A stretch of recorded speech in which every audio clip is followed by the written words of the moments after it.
ETF index mutual funds నేర్చుకుని stock మార్కెట్లో రాణించాలనుకుంటున్నారా? వెంటనే ఈ నెంబర్కి కాల్ చేయండి. నమస్తే రమ్ గారు. నమస్తే జయ. రమ్ గారు, మనము సప్త చిరంజీవులు అని చెప్పుకుంటాం. అసలు ఎవరు వీరు? వీరి యొక్క విశిష్టత ఏంటి? వీరు మామూలుగా అంటే మనం మిగతా దేవతామూర్తులు కొలిచినట్టుగానే వీరిని కూడా కొలుస్తామా? అసలు వీరి విశిష్టత. చిరంజీవులు అంటే ఎప్పటికీ జీవించి ఉండేవాళ్ళు అంతే. ఇది మనకి చరిత్రలో ఉన్నారు. 7 సప్త చిరంజీవులు అంటే 7 కాదు, మార్కండేయుడు కూడా ఉన్నాడు, వాళ్ళతో 8వ వాడు. సాధారణంగా ఈ సప్త చిరంజీవుల మాట ఎప్పుడు వస్తుంది మనకి? పుట్టినరోజు నాడు వీళ్ళని తలుచుకుంటే అపమృత్యు నివారణ కలుగుతుందని చెప్తారు. దేవుళ్ళల్లాగా కొలవం మనం. ఇందులో కొలవబడేవాడు ఉన్నారు ఒక ఆయన, ఆంజనేయుడు. ఆంజనేయుని కొలుచుకుంటాం కదా మనం.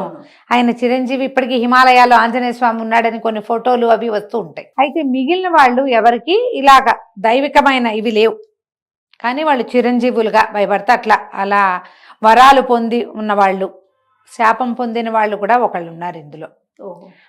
వరమే అది శాపంగా పరిణమించింది. అశ్వత్థామ బలిర్వ్యాసో హనుమాన్స్య విభీషణ కృప పరశురామస్య సప్తైతే చిరజీవిన. అశ్వత్థామ, బలి, వ్యాసుడు, హనుమాను, విభీషణుడు. వ్యాసుడిని కూడా మనం కొలుస్తాం. వ్యాస పూర్ణిమ పండగ రోజున తలుచుకుంటాం. వ్యాస భగవానుడిని రోజు దండం పెట్టుకోవాల్సిన వాళ్ళలో వ్యాస భగవానుడు కూడా ఉన్నాడు. తర్వాత కృప పరశురామశ్చ. పరశురాముడు భగవంతుడి అవతారమైన ఆయనకేం మనం పరశురామ జయంతి ఏం చేసుకోం. ఉంది క్యాలెండర్లో ఒకరోజు పరశురామ జయంతి ఉంటుంది, కానీ మనం ఏం చెయ్యం. కృపుడు, కృపాచార్యుడు కూడా. వీళ్ళు 7 పొద్దుటిపూట తలుచుకోవాలి. ఇది ఎప్పుడు తలుచుకోమంటారు? పుట్టినరోజు నాడు. దీంతో పాటుగా ఈ 7 చిరంజీవులతో పాటు మార్కండేయం తథాష్టమం అంటారు. మార్కండేయుడు 8వ వాడు. వీళ్ళని గనక తలుచుకుంటే బర్త్డే రోజున, పుట్టినరోజు మన తిథో నక్షత్రము చూసుకుంటాం కదా, ఆ రోజున గనక పొద్దున్నే పాలు, బెల్లం, నల్ల నువ్వులు దేవుడికి నివేదన పెట్టి బెల్లము, నల్ల నువ్వులు, పాలు చెప్తారు. ఈ శ్లోకాన్ని గనక ఈ సప్త చిరంజీవుల్ని మార్కండేయుడితో పాటు 8 మందిని తలుచుకుంటే అపమృత్యు భయం లేకుండా ఉంటుంది అని. అయితే వీళ్ళల్లో ప్రతి వాళ్ళది వేరు గాథలు, ఎవరి కథ వాళ్ళదే. వీళ్ళలో అశ్వత్థామ ఒక్కడు మాత్రమే పాపం అనకూడదు, దురదృష్టవంతుడు, చరిత్రహీనుడైపోయాడు. ఆయన పుటక అద్భుతమైన జన్మ అయినప్పటికీ ఆయన చరిత్రహీనుడుగా మిగిలిపోయాడు. బలి చక్రవర్తి సంవత్సరానికి 2 సార్లు ఈ బలి చక్రవర్తిని బలిపాడ్యమి చేసుకుంటాం. తర్వాత ఏమో మన కను పండగ నాడు బలి చక్రవర్తి బయటకు వస్తాడని ఆయన కోసమే రథం ముగ్గేస్తాం మనం. బలి చక్రవర్తిని తలుచుకుంటాం. బలిది ఒక ప్రత్యేకమైన గాథ. భగవంతుడి చేత అణచబడి ఆయననే తన ఇంటికి కాపలా పెట్టుకున్నంత మహాభక్తుడు బలి. అదొక కథ. అశ్వత్థామది ఒకటి, బలి. తర్వాత వ్యాసుడు, వ్యాస మహర్షి కథ కూడా మనకు తెలిసిందే. ఆయన వల్లే మనకి ఒక గుత్తగా ఉండేటువంటి, ఒక పూర్తి స్వరూపంలో ఉండేటువంటి వేదాలని చతుర్భాగాలుగా చేశాడు. 4 భాగాలుగా విడదీసి వేదవ్యాసుడుగా పేరు పొందాడు ఆయన. వ్యాస పౌర్ణమి చేసుకుంటాం. అశ్వత్థామ బలి వ్యాసో హనుమాన్స్య విభీషణ. హనుమాన్, ఆంజనేయ స్వామి కథలు ఏముంది, నిత్యము ఆంజనేయ స్వామిని తలుచుకుంటాం మనం. ఆంజనేయుడు. తర్వాత హనుమాన్స్య విభీషణుడు. ఈ విభీషణుడు ఎవరు? రావణాసురుడి యొక్క తమ్ముడు. రాముల వారికి సహాయం చేసిన వాడు. ఆయన ఇప్పటికీ జీవించి ఉన్నాడని, ప్రతిరోజు శ్రీరంగం వస్తాడని చెప్తారు.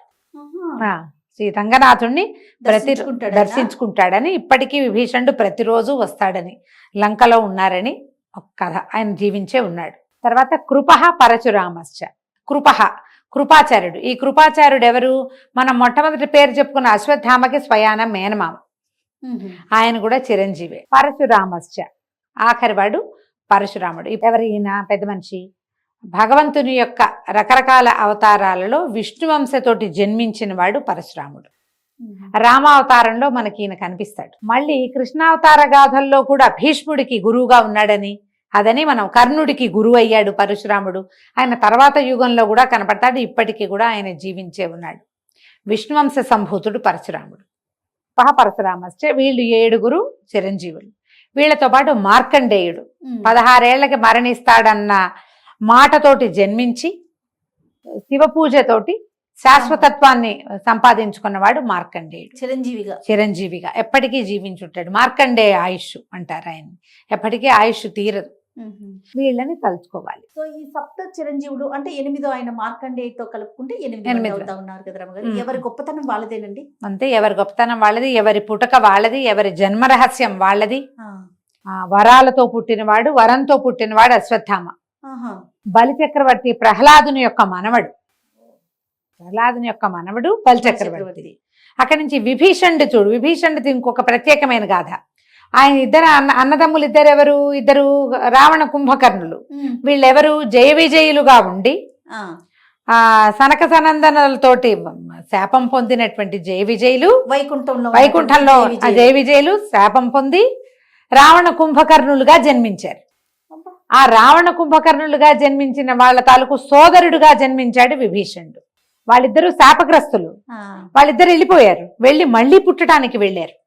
మళ్ళీ పుట్టారు కదా, ముందు హిరణ్యకశిపులుగా పుట్టారు మొదట. అక్కడి నుంచి రావణ కుంభకర్ణులుగా పుట్టారు. ఈ రామావతారం పరిసమాప్తి అయ్యేసరికి విడిపోయి మళ్ళీ కృష్ణావతారంలో శిశుపాల దంతవక్తులుగా మళ్ళీ జన్మించారు. కానీ విభీషణుడు జీవించే ఉన్నాడు ఇప్పటికే. వాళ్ళతో పాటు పుట్టినవాడు. మళ్ళీ వీళ్ళతో పాటు పుట్టింది ఎవరు? శూర్పణఖ. రావణుడు, కుంభకర్ణుడు, విభీషణుడు తర్వాత శూర్పణఖ జన్మించింది.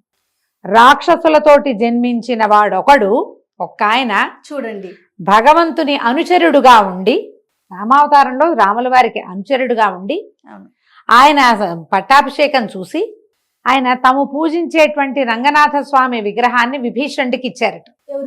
రాముల వారు ఆ విగ్రహాన్ని తీసుకుని వెళ్తూ ఆయనే శ్రీరంగంలో వదిలిపెట్టేశాడని చెప్తారు. అక్కడ ఉన్న స్వామి రాముల వారు వాళ్ళు పూజించిన స్వామిగా చెప్పబడుతుంది. అదొక గాథ, ప్రత్యేకమైన కథ. అతను ఇప్పటికీ జీవించే ఉన్నాడు.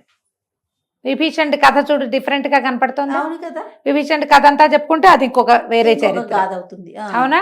ఇప్పుడు పరశురాముడి కథ చూడు. ఆయన భగవంతుని అవతారంగా జన్మించాడు. పూర్ణాంశ కాదు, కానీ అది ఆయన జన్మించింది ఎప్పుడు? రామావతారానికి కొంత ముందు, బాగా ముందు కాదు, అదే యుగంలో, త్రేతాయుగంలోనే జన్మించి ఒక ఋషి సంతానంగా పుట్టాడు. ఆయన ఋషి సంతానంగా పుట్టి ఏం చేశాడు? పుట్టడమేమో బ్రాహ్మణ వంశంలో పుట్టి క్షత్రియులు చేసేటువంటి క్షాత్ర విద్యని అవలంబించాడు. బ్రాహ్మణులు ఏం చేయాలి? యజ్ఞం యాగం చేయాలి, పౌరోహిత్యం. ఇప్పుడు పౌరోహిత్యం చేస్తున్నారు. పూర్వకాలం ఏం చేసేవాళ్ళు? యజ్ఞ యాగాదులు చేసుకునేవాళ్ళు. జమదగ్ని మహాముని ఆయన తపస్సు చేసుకునేవాడు, యజ్ఞ యాగాదులు చేసేవాళ్ళు. ఆయన కొడుకైన పరశురాముడు మాత్రం ఏం చేశాడు? ఆయుధం పట్టి 21 సార్లు భూమండలం అంతా తిరిగి క్షత్రియులని సంహరించాడు.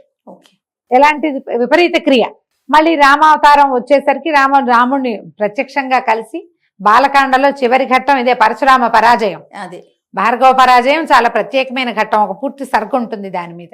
ఎంత ప్రత్యేకమైందంటే జయ, ఏదైనా తీవ్రమైన సమస్యల్లో ఉన్నప్పుడు రామాయణంలోంచి పరశురామ పరాజయ ఘట్టాన్ని గనక చదువుకుంటే సమస్యలు తీరుతాయి. అంటే అంశావతారుడైన వాడు పూర్ణావతారుడితోటి కలిసినప్పుడు ఆయనకి మధ్యలో జరిగినటువంటి ఒక శక్తి తాలూకు ట్రాన్స్ఫర్మేషన్ అటు ఇటు ఆ ఘట్టం చదివి తీరాలి. అది చదువుకుంటే కనుక చాలా సమస్యలు తీరుతాయి తప్పకుండా. వీళ్ళందరూ కూడా ప్రత్యేకమైన వ్యక్తులు. ఎవరి కథ వాళ్ళది విశేషమైనదే. అందరిలోకి చిన్న కథ కృపాచార్యుడిదే. కానీ మొదటి నుంచి భారతంలో కనపడుతూనే ఉంటాడు ఆయన. అంటే ఇప్పుడు మనం అనుకున్న దాని ప్రకారం చూసుకుంటే చాలా వరకు చిరంజీవులుగా ఇంకా ఉన్నారనే అనుకోవాలి. చిరంజీవులు అంటే జీవించున్నట్టే వాళ్ళు ఉన్నారు. 8 మందిని అనుకోవాలి. 8 మంది ఉన్నారు. కానీ ఎవరిది వారిది మీరు అన్నట్లుగా ఎవరి కథ వాళ్ళదే. ఒక్కొక్క కథ నిదానంగా చెప్పుకుందాం తప్పకుండా. రమగారు నమస్తే. నమస్తే జయ.